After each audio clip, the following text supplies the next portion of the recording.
What's that all about? Because Mr. Chair, It is, we don't have a dais. So that's right. Anyways, I'm in the wrong. where's our jurisdiction. flag? Oh, there's a flag. Thank you. Yes, ma'am. that is so true, and would you be able to? Yes, so good evening, everyone. I'd like to welcome you to our Ward 4 Neighborhood Advisory Board. Thank you for being here. I'd like to invite Ms. Egan to lead us in the Pledge of Allegiance. Like to stand. Got it. Made it. I pledge allegiance to the flag of the United States of America and to the republic for which it stands, one nation, under God, indivisible, with liberty and justice for all. Play ball. All right, so call to order and roll call. If you'll lead us in that roll call, please. Yes, Mr. Chair. Jared Souther, Present. John White, Present. Rebecca Flannery. Present. Benjamin Johnson, Present. Kathleen Egan. Present. Victoria Luck, absent at this time. Council Liaison, Councilmember Megan Ebert, absent at this time. Staff Liaison Abigail Mayorga present, along with Jenica Finnegan. Mr. Chair, you have a quorum of the Ward 4 Neighborhood Advisory Board meeting. Very good. Thank you so much. Item A2 for public comment. And if you'll lead us in that discussion. Yes. Prior to beginning, let me read my little script. Mr. Chair, our first item today is public comment. Members of the public may hear, observe, and provide public comment virtually by registering through the following link, which can be found on the reno.gov/meetings website. And the link is as follows: https://LINKS:/RENO:/48YZGXO. It should be noted for those in attendance that comments are to be addressed to the board as a whole. Comments heard on this item will be limited to 3 minutes per person and may pertain to matters both on and off the agenda. The board may not take action upon any matter not agendized on today's agenda. When you are called on for public comment, please state your name for the record and begin speaking. The timer will begin when you say your name and you will be afforded 3 minutes. All right. And we do have public comment today, Mr. Chair. We have one in person, Cotter Conway. Thank you. My name is Cotter Conway. I'm sorry I'm putting back to all of you, but I'm running for Reno Justice of the Peace, Department 1. And so I'm trying to get out to the voters and tell you about me. I am right now on the bench. In fact, I was on the bench this whole day doing criminal matters. Been on the bench for on and off for about 8 years. The last 3 years have been more consistent. And in fact, now I'm there about 3 to 4 times a week doing anything. I'm what's called a court referee. It's like a court master, which means I basically fill in the gaps. We only have 5 judges. We're going to have 6. The reason that's important is my slogan is the right experience, the right choice. There should be no doubt that I'm the person that should take this position. In addition, that experience is going to allow me to lead the court because we're going to have 4 justices retiring over the next 4 years. They've all been there since about 2010, but they include Scott Pearson. They include Ryan Sullivan. They include Pierre Hesjeff, who did run this time. He wanted about 3 more years, and possibly Dave Clifton due to health reasons. He's been up and down. That will leave just 2 judges, Judge Birchke, who was just elected and doesn't have my experience, and then my experience. And in addition to my court time or judge time, I have 32 years of courtroom experience. That's what I did in my business, both for the public defender's office and in my private business. So I stay for the whole meeting. So anyone who wants this, because I don't want to interrupt the meeting, obviously. So I wait, and any questions you might have, please, if you're on, I often have like this weekend, I have a coffee talk, as I call it, a coffee talk, and if people can come to, I'm going to be at the donut shop or the donut something on Virginia. But if you have any questions, like I said, I'll remain here. You can take one of these walk guards, learn about what my experience is and what I have to offer to this community. Thank you. Thank you so much. Awesome. And then we do have a Zoom participant, Mr. Chair, Rochelle. So I'm going to allow Rochelle to speak. And then once you state your name for the record, Rochelle, you'll have 3 minutes. Thank you. Hello. Hi, we can hear you. Thank you. My name is Rochelle Lozano, and I wanted to currently speak about a proposed new ordinance for short-term rentals, i.e. homes that are available for rent on Airbnb. It's something that's going to take place. It's a brand new law, and I suppose that the city approved a $60,000 bid contract for a really new chapter 45 for business licenses, permits, and regulation. And it's about a 10-page document, and it spells out the purpose of the policy. When I went to the meeting, the gentleman in charge, his name is Lance Ferretto, when asked what is the reason for this, he just simply stated, because Vegas did it. Vegas has it, so now we're gonna have it. We didn't have it before, and we never had any problems. I called the City of Reno Police Department. They have no way of tracking any complaints.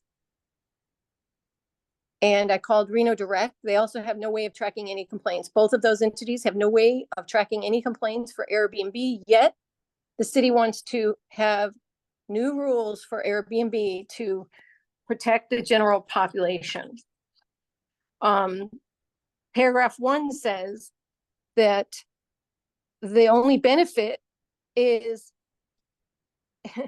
by expanding the number and type of lodging facilities available in Reno to guests traveling to Reno, and that it would also assist owners of those homes by providing a source of revenue, which may be used for maintenance, upgrades, and deferred costs on the property. And then it goes on to say that short-term rentals could also cause excessive noise, yet there's no record of it, disorderly conduct, yet there's no track record of it, vandalism, overcrowding, traffic congestion, illegal vehicle parking, and accumulation of trash. And they're saying that it requires responses from public personnel, except that the police department has no real record of how inconvenienced they have been. In other words, they haven't been. And the pages go on to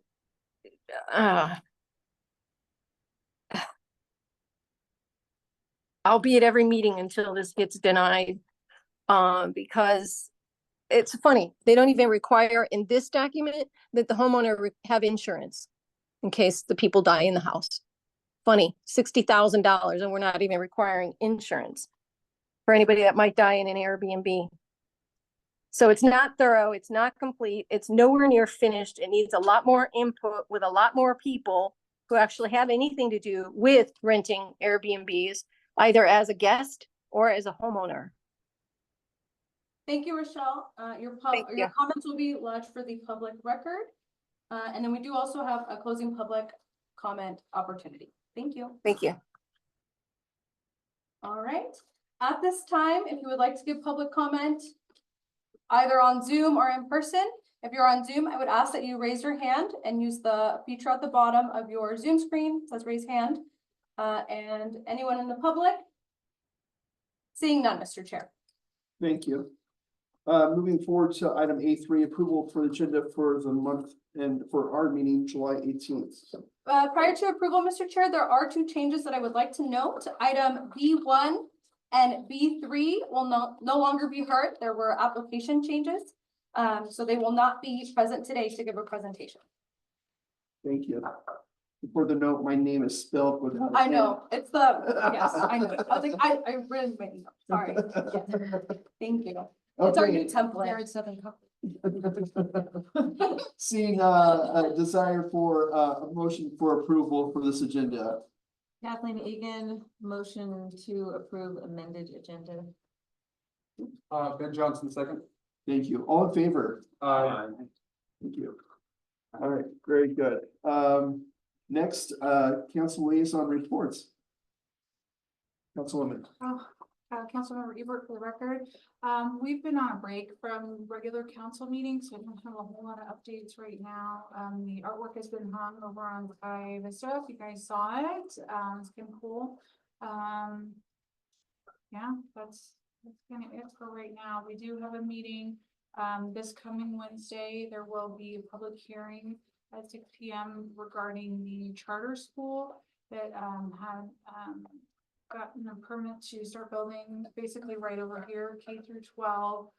The Boys and Girls Club, the Washoe County School District, several people from there have filed a petition for appeal, so that's gonna be this coming Wednesday at City Hall. If anybody would like to come and give public comment or just kind of see what happens with that. And that's it.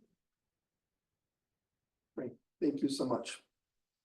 Abigail, would you like to go ahead and provide a staff liaison report? Nothing at this time, Mr. Chair. Oh, wonderful. All right, and then at this point in time, we have the opportunity to move into a development project discussion, item B2 for the Virginia Village self-storage. Thank you. Where would you like? Wherever you would like, John, this is your show. I have a pointer though. You have a pointer? I do have a pointer, so wherever. We can see you from everywhere. Thank you. So you can actually point on, okay, see.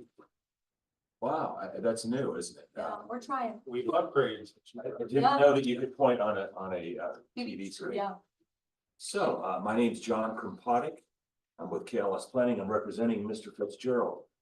He and I have worked together for 20 years on a lot of planning and development projects. Also with us, Billy Anderson. He's with Loomis Engineering, our civil engineer.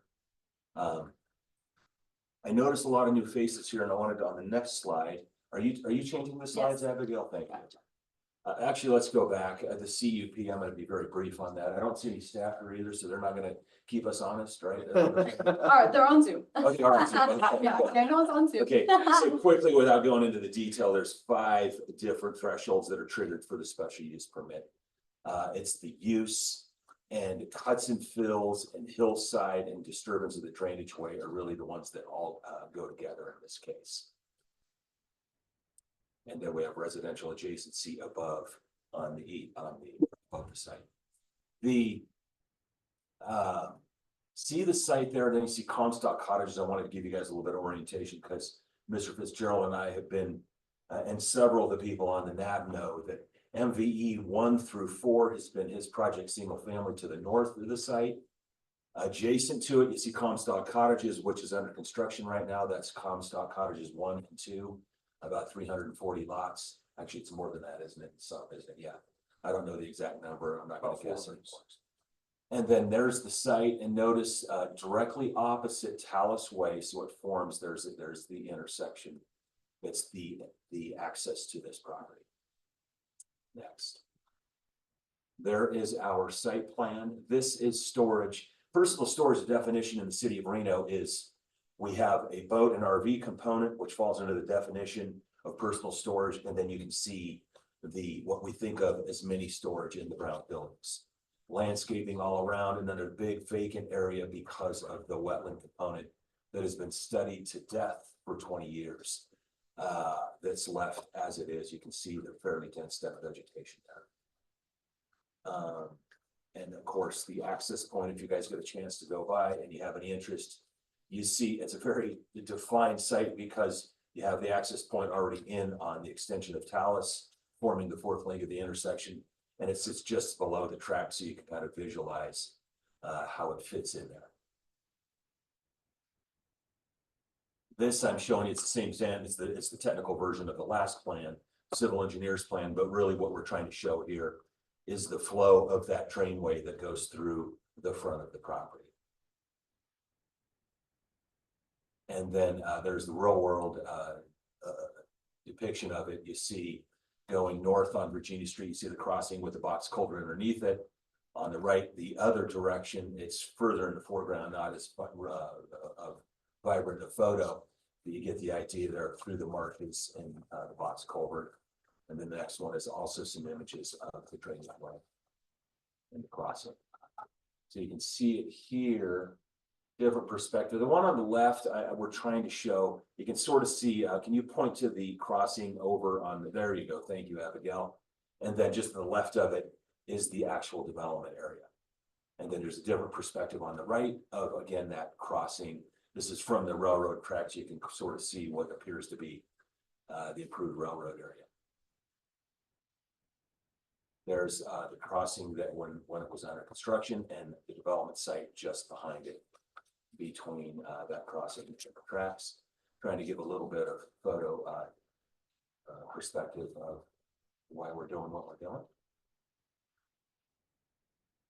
Another one, and you can sort of see the site into the right of the marsh there. That's really the development area. This is a cross section. The reason I'm sharing this with you is one, it shows the existing grade and proposed. But one of the key things we have, and I just wanted to share it with you because the code says if you have, hi Megan. This code says if you have a storage proposal, it must be screened. But the code doesn't consider when you have this much elevation change that a 6-foot fence is not going to serve any purpose for screening. So we're going to have to work through that with staff. I'm not suggesting we're doing a variance or a major deviation or any of that. I'm saying you can see the fence. It's called out in that text right there at like in the middle of the screen, 6-foot fence, not effective for screening. And the idea is we know the elevation of the townhome that's sitting way up above on the hill, 2-story. This is all known, the height of the finished pad, the height of the building, the window, and you look over the fence and you're still going to see this. So it's neither here nor there. It's just what it is physically. And then you can see sort of the flat area is the subject site of which it's graded and for the storage. And then the UP Railroad, kind of the tall, slender exhibit in the middle of the drawing right there. Thank you. Some description stuff on the use: 43,000 square feet, 216 units, and 30 spaces for boat and RV. Parking, believe it or not, that's actually, and we're learning this, the code staff's learning this, we're all learning it because storage has become such a thing in America these days. And it's because we're going to smaller lots, smaller homes. Everybody still has their stuff and you pay for offsite storage. That's the simple truth of the matter. Instead of 3 and 4 car garages that end up being storage, you have smaller units and remote storage. So believe it or not, 6 parking spaces is actually overstated, but it's what the code requires. And so we deal with it that way because you just don't have a lot of activity on this. Gate hours, this will be gated and of course fenced off. So it's completely closed access. That's an owner thing and a code thing. So 6 a.m. to 9 p.m., 7 days per week. Office hours, 1 employee that would be in the office. And then, like I mentioned, restricted access with key card. Pretty easy to manage with all our technology these days. And not an on-site residence. That's obviously something because old storage facilities always had basically a mom and pop quarters and somebody lived there, and those days are really have changed. And with that, there's our team I already introduced: Rob Fitzgerald, Nevada Homes, Billy Anderson, and myself. And I think I got the next slide as zoning. I didn't touch on it. It's just to point out, you can see the red in the site highlighted in the GC zone. It does allow for the use. It's about the special use permits to process this particular request. That is all I have. So we're for questions. Thank you. Jared Souther for the record. The question I have is regarding traffic. Is it proposed that people can make left turn out of your development there? There is. Okay. Yes. But RTC will not, I see a need for a light at that intersection, correct? Billy, do you have some perspective on that with some of the technical people you've been talking to? Sure. Yeah, so hasn't been a traffic study performed on this particular use yet. Eventually, there may need to be a light there, but that's still being contemplated by NDOT and by RTC. There's a 2026 Complete Streets program coming through. They may have plans for it there. We're actually meeting with them next week to kind of shake that out and see how this might mesh in with that project. But yeah, right now that based on this use, the traffic study isn't going to warrant Well, it's not even any work, it's 4 trips per PM peak hour, so you're, yeah. More so just safety is my Safety, concern that's right, because not of about what's trips. happening because of the Spaghetti Bowl project, the 395 North projects. That corridor is getting heavier use and it will continue to do so for the next several decades because we only have one way in and out of the North Valleys, so that would be my concern as traffic flow and how it impacts those that are using your business. So anyone else on the board that would like to ask a question or comment? John White, question. What's the largest size vehicle that would possibly be going into that area for storage or for any purpose? If it was one of the RVs, they get into, you know, a big RVs like 40 feet long. And there mostly would be heading north to turn into it, be the best shot. Is there any way for somebody coming from the north to turn around or out in that area? I know there's an apartment block nearby. You can turn around on site, right? That's worked for fire and it also works for an RV. I mean, if you're coming from the north Right. to turn into To it, turn into it. there's a left in. There's enough left. Yeah, there's a left in. Oh, are you talking about just, I thought you meant about getting out of the site. In and out of it, yeah, Yeah. I was wondering. Yeah, so you have a left in and then you have on-site circulation that allows for a vehicle that large. Yeah. There's a center lane. Yeah, yeah, I've been through there a lot. I was just trying to think what's nearby. I know the apartments are there and stuff.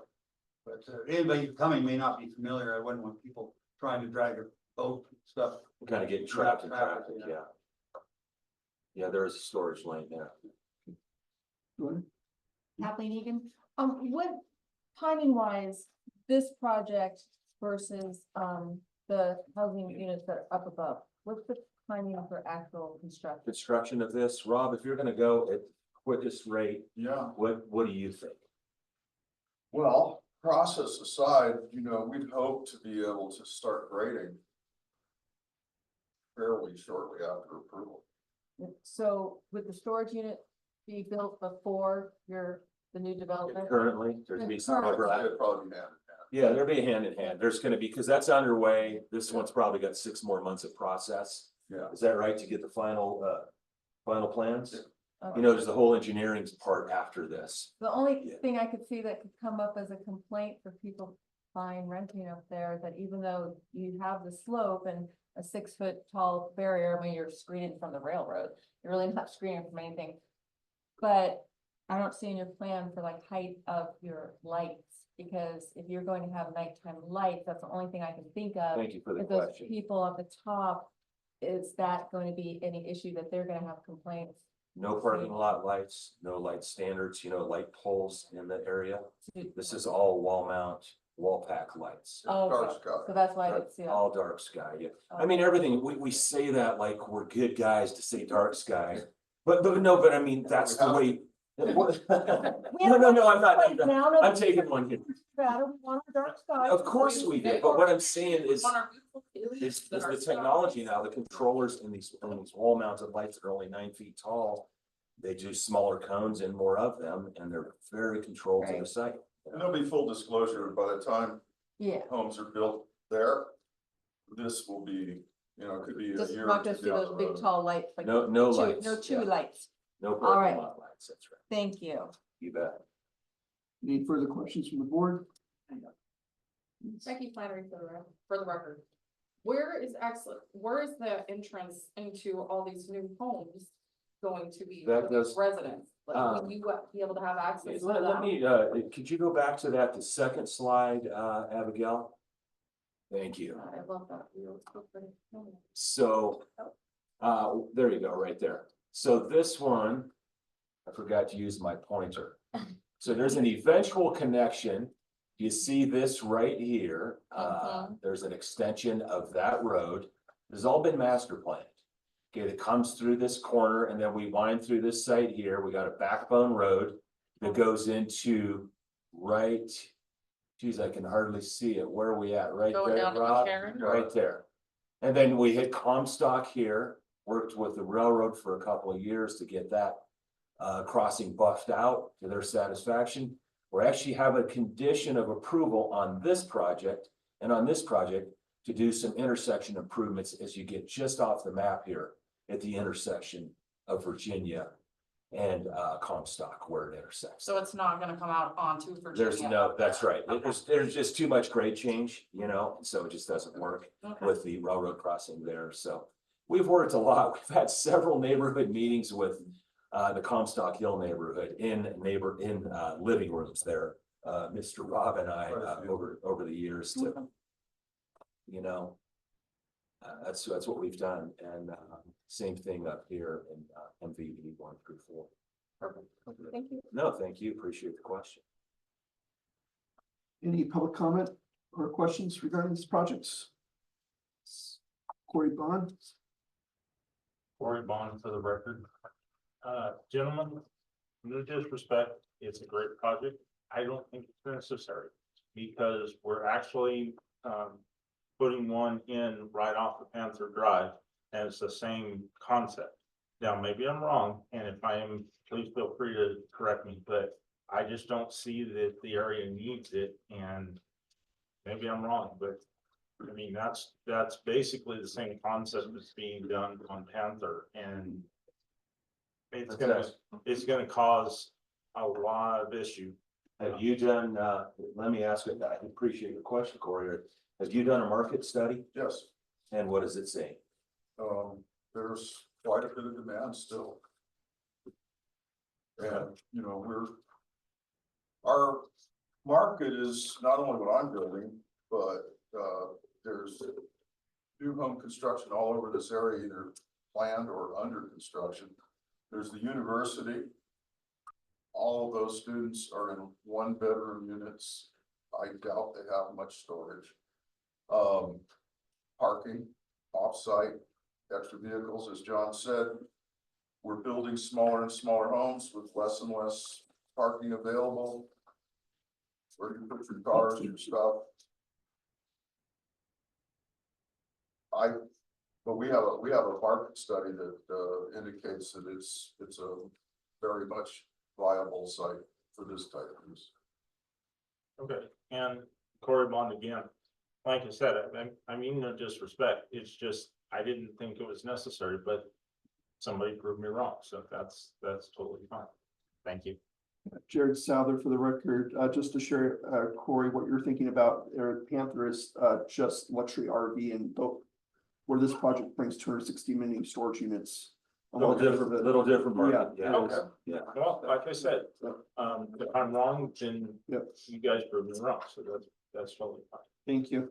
Any other public comment on Zoom? Seeing none, Mr. Chair. Thank you. Thank you for this great presentation. Wish Thank you the very best. much. Appreciate your time. Thank you. Thank you. All right. You're okay. At this time, we now move forward to item B4 for the Fukuroa rock drill project.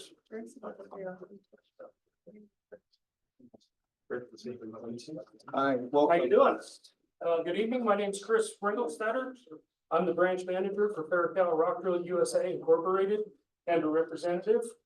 We're here requesting a conditional use permit for our company. Our equipment is considered heavy equipment. The lot is stated as MS use. So they gave us a limit on how many machines we can have. We're asking for a conditional use permit to be able to have a couple more machines in our lot. Next slide, please. Farracal Rock Drill Incorporated is a subsidiary of Farracal Rock Drill Company Ltd. Located in Tokyo, Japan. We serve as their distributor of hydraulic crawler drills and hydraulic breaker construction equipment.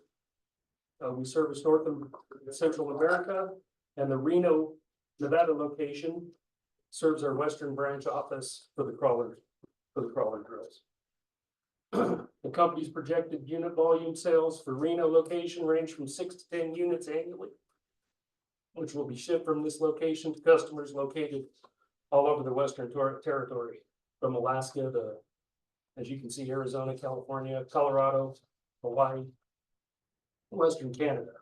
The hydraulic breaker sales, our attachment division for this area, for the branch location, will be assembled and shipped from our Kent location, which is our headquarters in Kent, Ohio. Occasionally, we'll be rebuilding the hydraulic breakers. We'll perform that in our Reno facility. Currently, we have 5 different base models of our hydraulic crawlers, of which multiple units of each may need to be warehoused at our Reno location. Our sales manager, which is me, travels throughout the territory securing drill sales and rentals of units.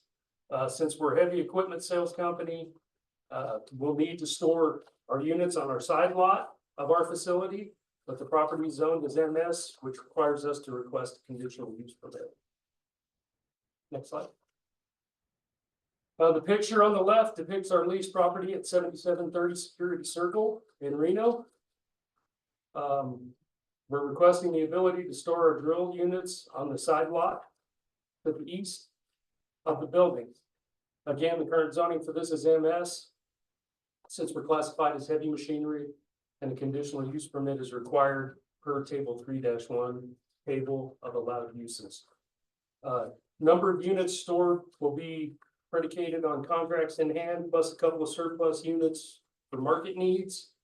Our need is likely to store more than 5 hydraulic crawlers on our side lot. Side lot measures 125 feet 6 inches wide by 95 feet 3 inches long. Next few slides shows exactly what it looks like now with some machines in our side lot. This is basically at the east side of our lot, looking west toward the building. This is looking directly south into the yard from the street. We do have a 6-foot fence all the way around the property on the side yard. Kind of a southeast view. And then kind of a southwest type view from the road. Conditional use permit. Again, we're located, our security circle is zoned MS and was used as a warehouse property before us, consisting of a lot of 43,560 square feet with a 9,000 square foot facility. And parcel number 082-492-09. Facility is to be used for a warehouse for our hydraulic crawlers, both inside the facility as well as the side lot adjacent to the facility. The hydraulic crawlers are considered to be heavy equipment since they are not operable on the streets. As such, conditional use permit is being requested. There'll be no change to the current structure or the facility. Nothing changed to the parking lot, 17 spaces and 1 handicap. Access space, landscaping is as it existed under prior ownership. There will be truck traffic for picking up and dropping off the hydraulic crawlers at the facility, as well as UPS shipments as needed for smaller parcels. There's no encumbrance to any walkways or bike paths near the property. Hours of operations Monday through Friday, 8 a.m. to 5 p.m. Light assembly activity will be performed on the machines. As they come from Japan, we prep them, we put steps, handrails, lights, and any kind of options that are required on the machines by the customer, plus any addition of the EPA and OSHA updates prior to the unit shipping to the customer's locations. Our bay doors face south, away from the street, and the facility is located about 0.3 of a mile from the nearest residential area.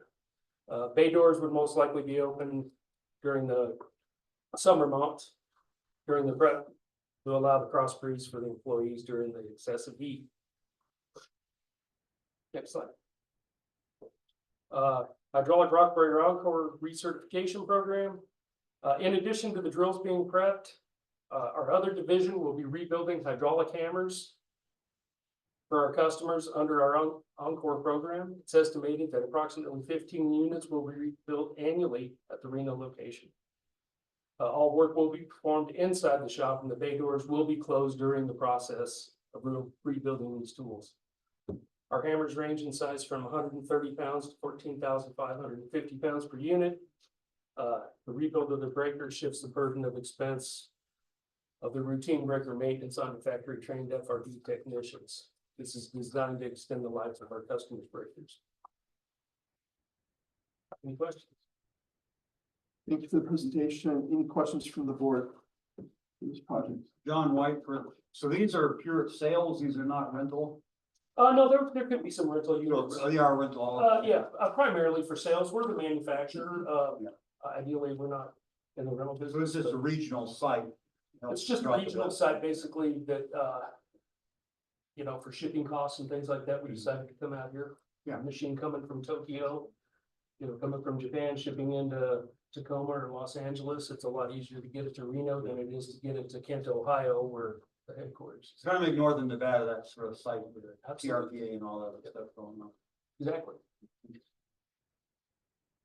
Please. Ben Johnson for record. So is this more of, this is more of a sales location than it is a maintenance and repair location or? It's not a maintenance and repair location typically, except for the hammers. We will be rebuilding the hammers. Mhm. As far as the crawler drills go, the crawler drills typically don't leave a job site and come back to our shop to get repaired. We have a field service mechanic that we send out on site to go work on machines. Got it. And then, how many are you allowed on site now before the permit?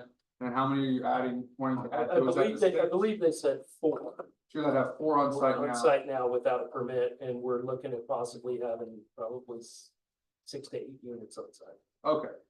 Not addition to, but just total on site 6. On total, yeah. Okay. Yeah, we're not, you know, like I said, the pictures that we showed before there was, I think, 7 units in the yard at that point. Got it. And I would imagine it would never be much more than that at any given time. Yeah. Cool. Thank you. So, yeah. Kathleen, just a comment, we have so many projects that we're like, why did this get a variance? Why did they do this? And then we have something like yours, that's like common sense, it's like, yeah, it goes through all these hoops to do this. So thank you for coming here, thank you for your No problem. presentation. I would like everybody to drive by. and take a My look at the personal lot. opinion, I don't have a vote, but it's just, some of these are just common sense that make you jump through hoops. So thank you for It's coming. process, it's okay. Yeah, but look how nice and neat those are. Jared Souter for the record. I took the opportunity to look on Google Maps or maps to see the location.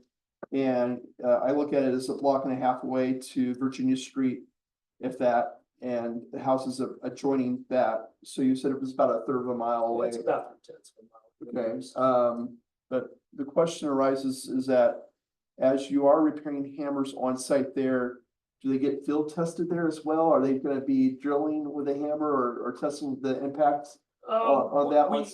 Yeah, we'll probably give it a couple hits before we ship them out to make sure they're okay, but it's gonna be, I mean, we're not gonna be, Long time. we're not gonna be making any noise. I mean, Fair enough. it's not gonna be any more than anything else. It's not gonna do that. Anyone else from the board have a question, comment? Seeing none, I'd like to check with the public. Anyone from the public like to make a comment or question about this project? How about from our friends on Zoom? Seeing none, Mr. Chair. All right, well, thank you so much. Wish you all the Thank you for your best. time. Thank you. Thank you. At this time, we are now at agenda item C, board, commission, committee members, reports and announcements. Anyone from the board? Seeing none, moving on to item D, future agenda items. Last month, we had a hearty discussion about RTC or NDOT's and the concerns that were being brought forward about the 395 improvements. Do you have anything you'd like to report back about Yeah, that? actually, I would like to have an agenda item where we just talk about what's happening over here. And I have an updated graphic of what the off-ramp situation will look like, or rendering that's more clear. So if we could get that, like a bigger printout of that to bring to. The one that next Director snap. Koski made? Yeah, yeah, and just kind of do kind of like a community outreach kind of thing for that at the next NAB meeting, just to let people know, show them what's happening there. Is that the braided? Yeah, trying to keep that access to exit at Golden Gully. So, I know that you've shared that some people have, reached out to NDOT and they said that the access is staying the same, but it's not. Right. So, yeah, just so people can see, you know, give me images and I will share. Yeah. Yeah. So maybe some printouts too then. Kathleen Egan record, so a PDF or a graphic, a GIF, something that we can share next to our app on Facebook that we could show to get people's attention. Right, yeah, I think, the one that Director Kosky sent is a Yeah, PDF, so yeah. I can send it to you guys. Yes, perfect, thank you. I will add to that and say that it's been interesting, last week's announcement abruptly, hey, Park Boulevard's gonna be closed for a couple months and bypass and all these different things that are happening. NDOT's website really hasn't been updated since January regarding this project, and I feel the more that they share, it helps us to understand how we're doing and what changes are being made. Surprise. On top of that, they're also doing the resurfacing on Karen, which was much needed, I'm very thankful, but going from McCarran to Virginia anymore, everywhere's a nightmare, everywhere's a nightmare. They decided to do all projects at once. When are we supposed to have these? Next month. Rebecca, We have a thank you big for that agenda. comment. Sorry. Okay.